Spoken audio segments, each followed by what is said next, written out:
में का ना पाना, इसमें भी हम बहुत सारे कदम उठाए हैं, जैसे कि डिजिटल बुकिंग, डायनामिक फेयरिंग और तत्काल कोटा। भारत में देश का सबसे बड़ा नियोक्ता है। रेलवे लगातार विभिन्न पदों पर भर्ती प्रक्रिया चला रहा है। रेलवे मंत्रालय में 12 लाख से भी ज्यादा लोग कर्मरत है।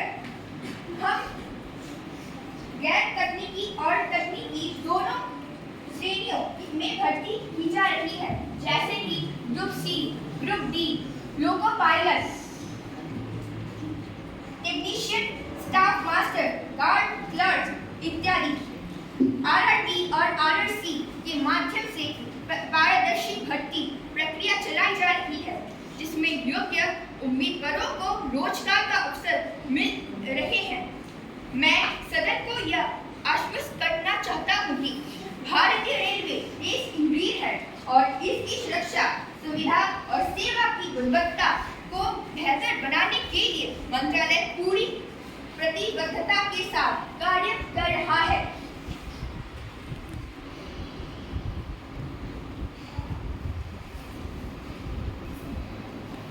Question number 726, Ms.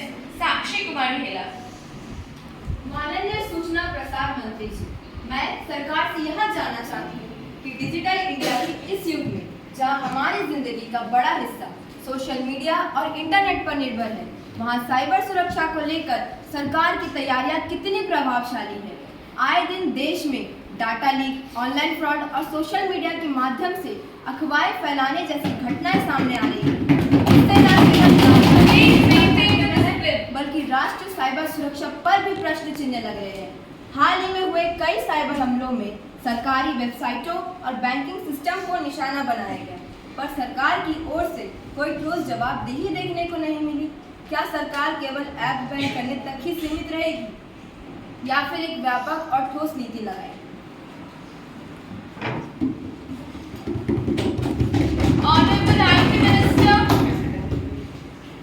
माननीय अध्यक्ष महोदय, डिजिटल इंडिया के इस युग में जहां हमारी जिंदगी का सोशल मीडिया और इंटरनेट पर निर्भर हो गया है, हम साइबर सुरक्षा को लेकर कई प्रभावशाली कदम उठाए।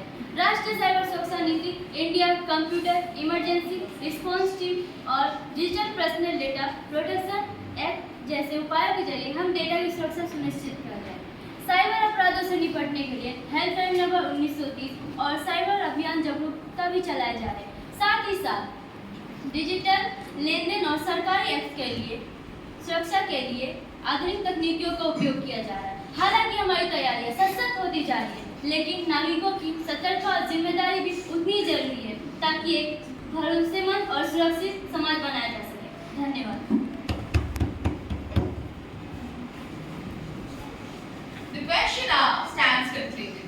We shall now proceed on to the next item on the agenda, the consideration and passing of the Waqf Amendment Bill 2025 as introduced by the Honourable Minister, Mr. Sharnodik Ghosh. I call upon the Honourable Minister to move the bill. माननीय अध्यक्ष महोदय जी, वक्फ bill एक क्रांति है जो पारदर्शिता बढ़ाता है, गवर्नेंस इंप्रूव करता है और वक्फ प्रॉपर्टीज को मेंटेन करता है। इसमें मुस्लिम महिलाओं के राइट्स को लेकर बहुत सारे स्टेप्स उठाए गए हैं। ये लैंड डिस्प्यूट्स को सॉल्व करता है और ये हमें और देश को उन्नत बनाने के लिए एक रास्ता प्रदान करता है। इसीलिए मैं चाहता हूँ कि हमारे संसद भवन में इस वक्फ बिल को लेकर कुछ बातें हम रख सकें। इसीलिए मैं अपने दोस्त को इस वक्फ बिल को आगे बढ़ाने के लिए उत्साहित करना चाहता हूँ। The motion has been moved. The bill is now open for discussion. Honourable ministers and members who wish to speak on the bill may do so.